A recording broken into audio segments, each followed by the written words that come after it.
ناظرین کرام، تفسیر القرآن کے پروگرام کے ساتھ حاضر خدمت ہیں۔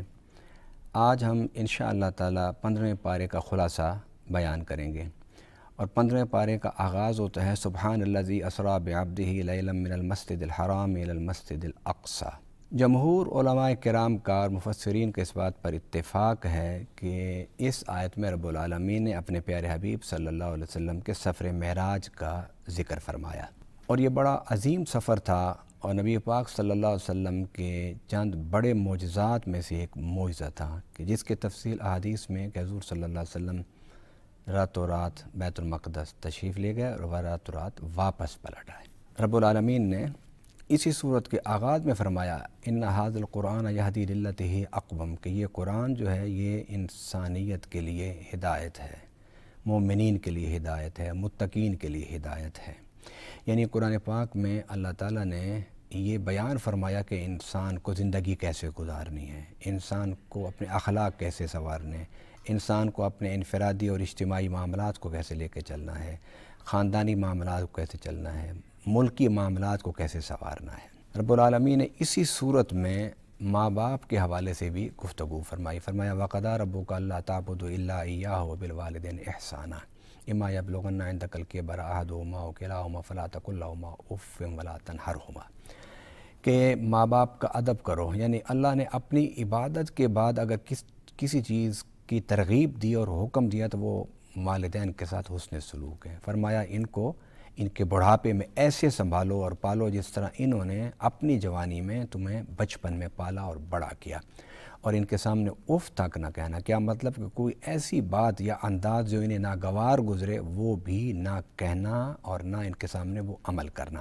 اس کے فوراً بعد رب العالمین نے مسلمانوں کو بتایا کہ فضول خرچی اللہ کو پسند نہیں ہے، اس کو ہرگز اختیار نہ کرو، یہاں تک کہ فرمایا ان المبذرین کانوا اخوان الشیاطین، کہ فضول خرچ جو ہے وہ شیطان کا بھائی ہے۔ لیکن اس کے مقابلے میں فرمایا بخل بھی نہ کرو، اس کے درمیان راستہ اختیار کرو۔ میرے آقا صلی اللہ علیہ وسلم فرمایا خیر الامور اوسطھا۔ پھر اس صورت میں اس نصیحت کے بعد فرمایا کہ ولا تقربوا الزنا انہ کان فاحشہ، زنا کے قریب نہ جانا، یہ معاشرے کی بنیادوں کو ہلا دیتا ہے، معاشرے میں شرم و حیا کو ختم کر دیتا ہے۔ اور پھر وہ جو کفار مکہ کا ایک رواج تھا کہ وہ بچوں کو اور بچیوں کو ذبح کرتے تھے، تو ایک تو شرم و حیا کی وجہ سے بچیوں کو ذبح کر دیتے اور کچھ لوگ فقر کی وجہ سے اپنے اولاد کو قتل کر دیتے تھے۔ فرمایا ان دونوں کی وجہ سے اپنی اولاد کو قتل نہ کرو۔ رب العالمین نے اس کے بعد پھر انسانوں کو جن کے پاس پیسہ ہو، دولت ہو، مال ہو، تو پھر ان میں ایک رعونت تکبر پیدا ہوتا ہے۔ فرمایا ولا تمشِ فی الارض مرحا انک لن تخرق الارض ولن تبلغ الجبال طولا، تم جو اکڑ کے چلتے ہو تو کیا تم پہاڑوں سے اوپر نکل جاؤ گے، یا تمہارے چلنے سے زمین پھٹ جاتی ہے؟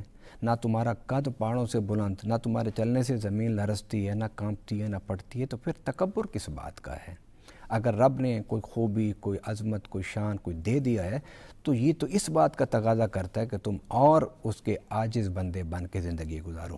ناظرین کرام، پھر رب العالمین نے ایک دفعہ اعادہ فرمایا اس مضمون کا کہ تم لوگ کیوں بھول جاتے ہو کہ مرنے کے بعد ہم نہیں اٹھیں گے۔ فرمایا وقالوا اذا كنا عظاما ورفاتا ائنا لمبعوثون خلقا جدیدا، کہ جب ہم بکھر جائیں گے، ٹوٹ جائیں گے، ہماری ہڈیاں تک گل جائیں گی تو پھر ہم کیسے زندہ ہوں گے؟ انہیں کہو کہ جس رب نے تمہیں پہلے پیدا کیا وہ دوبارہ تمہیں پھر تخلیق کر سکتا ہے۔ پہلے پیدا کرنا کسی چیز کا وہ مشکل کام ہوتا ہے، دوبارہ کسی چیز کو اسی طرح بنانا یہ اتنا مشکل کام نہیں ہوتا۔ جب رب زیادہ مشکل کام، جو تمہارے نزدیک مشکل کام ہے زیادہ، وہ رب نے کر دیا تو تمہیں مارنے کے بعد دوبارہ کیوں نہیں اٹھا سکے گا؟ پھر اس کے بعد رب العالمین نے ایک دفعہ پھر حضرت آدم اور ملائکہ کے سجدے کا ذکر کیا اور شیطان کی نافرمانی کا ذکر کیا، اور اس کے بعد رب العالمین نے جو ارشاد فرمایا وَلَقَدْ كَرَّمْنَا بَنِي آدَمَ وَحَمَلْنَاهُمْ فِي الْبَرِّ وَالْبَحْرِ وَرَزَقْنَاهُمْ مِنَ الطَّيِّبَاتِ وَفَضَّلْنَاهُمْ عَلَىٰ كَثِيرٍ مِّمَّنْ خَلَقْنَا تَفْضِيلًا۔ فرمایا کہ ہم نے تمہیں مکرم بنایا، یعنی تمہیں پیدا کیا، تمہیں تکریم دے دی۔ تکریم کس طرح دی کہ پیدا ہونے سے پہلے تمہارے جسم میں اپنی روح رکھ دی، یہ اللہ نے تمہیں عزت دے دی۔ پھر اس کے بعد تمہیں ملائکہ کا مسجود بنایا، یہ رب نے تمہیں عزت دی۔ پھر ملائکہ کے سامنے بٹھا کے آدم علیہ السلام نے ان کے سارے سوالوں کے جواب دے کے ان کی برتری ملائکہ پر اللہ نے ثابت کر دی انسان کی، فرمایا یہ ساری خوبیاں رب نے تجھے دے دی ہیں تجھے، اب اگر تو مقام تکریم پر رہنا چاہتا ہے تو پھر اس کے لیے تجھے ان اکرمکم عند اللہ اتقاکم، پھر تجھے تقوی اختیار کرنا ہوگا۔ ناظرین کرام، اس کے بعد نبی پاک صلی اللہ علیہ وسلم کے حوالے سے کہ تم پر 5 نمازیں فرض ہیں، مگر میرے نبی صلی اللہ علیہ وسلم پر 5 کے ساتھ ایک تہجد کی نماز بھی فرض ہے۔ فرمایا وَمِنَ اللَّيْلِ فَتَہَجَّدْ بِهِ نَافِلَةً لَكَ۔ قرآن کے حوالے سے یہ بے مثل و بے مثال کتاب اور اللہ کی کتاب ہے، اس کا 2 دفعہ ذکر پہلے گزر چکا، لیکن اس کا اسلوب مختلف تھا۔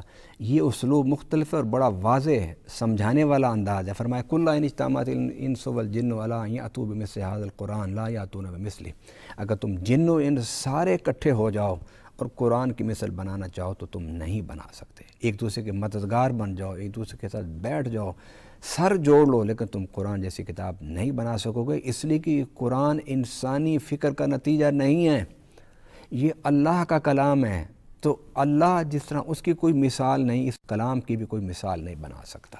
ناظرین کرام، دیکھیے قرآن کا یہ دعویٰ آج 1400 سال ہو گئے، مگر آج تک کسی کو بھی اس چیلنج کو قبول کرنے کی طاقت اللہ نے عطا نہیں فرمائی۔ اس کے بعد پھر رب العالمین نے انسان کے بارے میں بات کی کہ اس کے مزاج میں اللہ نے بخل رکھا ہے۔ فرمایا قُلْ لَوْ أَنْتُمْ تَمْلِكُونَ خَزَائِنَ رَحْمَتِ رَبِّ إِذًا لَّأَمْسَكْتُمْ خَشْيَةَ الْإِنفَاقِ وَكَانَ الْإِنسَانُ قَتُورًا، کہ اگر اللہ تعالیٰ تمہیں سارے اپنے خزانوں کا مالک بنا دے تو تم اتنے بڑے خزانوں کے مالک ہونے کے بعد بھی بخل کرو گے، خرچ نہیں کرو گے۔ اس لیے نبی پاک صلی اللہ علیہ وسلم نے فرمایا جو اپنے فطرت یعنی بخل پر قابو رکھ کے سخاوت کا راستہ اختیار کرتے ہیں، اس کے بارے میں فرمایا السخی حبیب اللہ، سخی اللہ کا دوست ہے، وَلَوْ كَانَ فَاسِقًا، سخی اللہ کا دوست ہے اگرچہ وہ گناہگار کیوں نہ ہو۔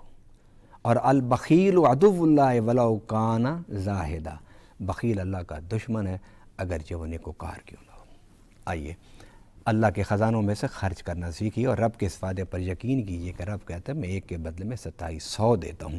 کبھی بھی اللہ کے راستے میں مخلوق خدا کے لیے مال خرچ کرنے والوں کے مال میں کبھی کمی نہیں آئی۔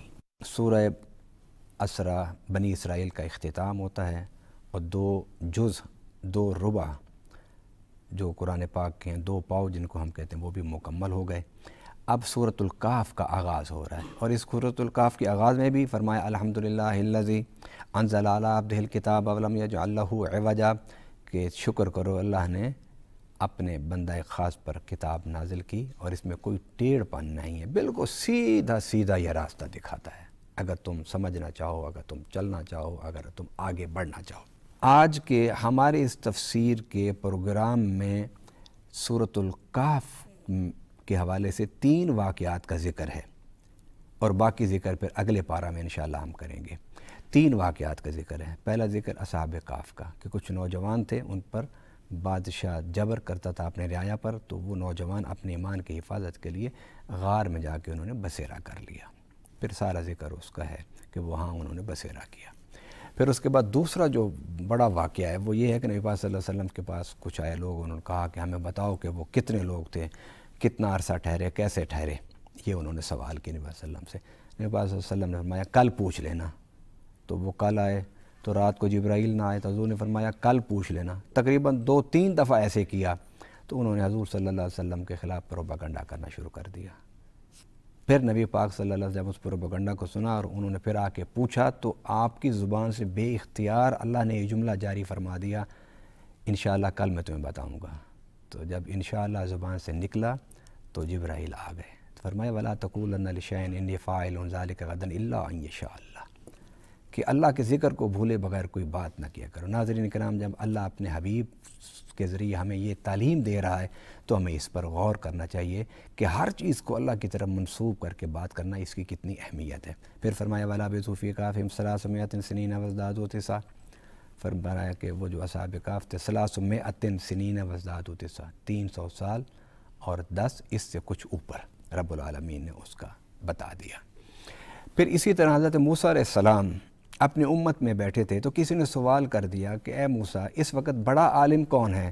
حضرت موسیٰ علیہ السلام نے کہا کہ میں بڑا عالم ہوں، اور یہ حقیقت ہوتی ہے کہ نبی اپنے دور کا سب سے بڑا عالم ہوتا ہے، اللہ کے بعد سب سے بڑا عالم ہوتے، بات کوئی خلاف حقیقت نہیں کی تھی، لیکن رب کو یہ ادا پسند نہ آئی۔ آپ نے فرمایا کہ موسیٰ ایک بندہ ہے ہمارا کہ جس کے پاس وہ علم ہے جو تمہارے پاس بھی نہیں۔ پھر آپ یوشع بن نون کو لے کے ساتھ نکلے، سفر کرتے ہوئے جا رہے تھے، راستے میں تھک گئے، آرام کیا۔ تو جب آرام کیا تو موسیٰ علیہ السلام نے، یوشع جاگتے رہے، تو جو وہ مچھلی بھون کے لائے تھے وہ برتن سے نکلی اور دریا کے اندر چلی گئی، سمندر کے اندر چلی گئی، جس پانی سے وہ گزرتی تھی وہاں راستہ بنتا جاتا تھا۔ یوشع کہتے ہیں میں نے کہا موسیٰ بیدار ہوں گے تو میں انہیں بتاؤں گا، لیکن حضرت موسیٰ بیدار ہوئے تو سفر شروع کر دیا تو انہیں یاد نہ آیا۔ راستے میں موسیٰ علیہ السلام نے کہا یوشع بھوک لگی ہوئی ہے، وہ کھانا ہی لے آؤ، تھوڑا سا کھا لیں۔ تو یوشع نے کہا کہ وہ میں تو بھول گیا آپ کو بتانا کہ وہ مچھلی تو زندہ ہو کے سمندر میں چلی گئی اور جدھر سے وہ گزرتے گئے ادھر راستے بنتے گئے۔ فرمایا وہی تو ہماری منزل تھی، تو آپ پھر واپس آئے، اور فرمایا یہ جو ہم نے اتنا سفر کیا واپس جا رہے ہیں یہ صرف تھکاوٹ کے علاوہ اور کچھ نہیں ہے۔ آپ جب وہاں پہنچے تو حضرت خضر علیہ السلام سے ملاقات ہوئی آپ کی۔ حضرت خضر علیہ السلام کے پاس پہنچے اور کہا کہ میں تمہیں ملنے آیا ہوں۔ تو حضرت خضر نے پوچھا کیا مقصد ہے ملاقات کا؟ آپ نے فرمایا کہ میں تم سے کچھ سیکھنے آیا ہوں، اور اللہ تعالیٰ نے تمہیں وہ علم دیا ہے جو میرے پاس بھی نہیں ہے۔ تو آپ نے فرمایا انک لن تستطیع معی صبرا، میں تمہیں سکھا تو دوں لیکن تم صبر نہیں کر سکو گے۔ تو حضرت موسیٰ علیہ السلام نے کہا نہیں میں صبر کروں گا۔ مطلب سمجھانے کا یہ ہے کہ عالم بننے کے لیے ایک لمبے عرصہ صبر کرنا پڑتا ہے، مشقتیں برداشت کرنی پڑتی ہیں، تکلیفیں برداشت کرنی پڑتی ہیں، بھوک برداشت کرنی پڑتی ہے، اساتذہ کے جوتے سیدھے کرنے پڑتے ہیں۔ جتنی مشقت آپ علم حاصل کرنے کے دوران زمانہ میں کرو گے اتنے بڑے عالم بنو گے۔ آپ نے کہا کہ تم نہیں برداشت کر سکو گے، نہیں صبر کر سکو گے۔ ان کا میں صبر کروں گا۔ فرمایا چلو ٹھیک ہے۔ آپ پھر دونوں چل پڑے، چلتے چلتے کشتی میں بیٹھ گئے۔ کشتی والوں نے بڑی عزت کی اور دونوں کو بٹھا لیا۔ جب دونوں بیٹھ گئے اس میں، کنارے پر پہنچنے سے پہلے خضر علیہ السلام نے اس کشتی کے 2 پھٹے اکھیڑ کے کشتی میں رکھ دیے۔ آپ نیچے اتر گئے تو حضرت موسیٰ علیہ السلام بول پڑے، کہنے لگے کہ یہ کیا تم نے کیا؟ انہوں نے ہماری عزت کی، ہماری تکریم کی، ہمیں بٹھایا، پیسہ بھی نہیں لیا، اور تم نے بجائے اس کے ان کے ساتھ کچھ اچھا معاملہ کرتے تو انہوں نے ان کی کشتی توڑ دی۔ آپ نے فرمایا میں نے تمہیں نہیں کہا تھا کہ تم صبر نہیں کر سکتے۔ ناظرین اکرام، اگلی 2 باتیں انشاءاللہ ہم کل درس میں بیان کریں گے۔ اللہ تعالی ہمیں قرآن پاک کے ان واقعات سے جو مقصد ہے وہ ہے ہدایت، اپنے عقیدے کو درست کرنا، اپنے عمل کو درست کرنا، اپنے اخلاق کو درست کرنا، اپنے معاشرے کو درست کرنا۔ اللہ ہمیں کتاب ہدایت سے سیدھی رہنمائی حاصل کرنے کی توفیق عطا فرمائے۔ وما علینا الا البلاغ المبین۔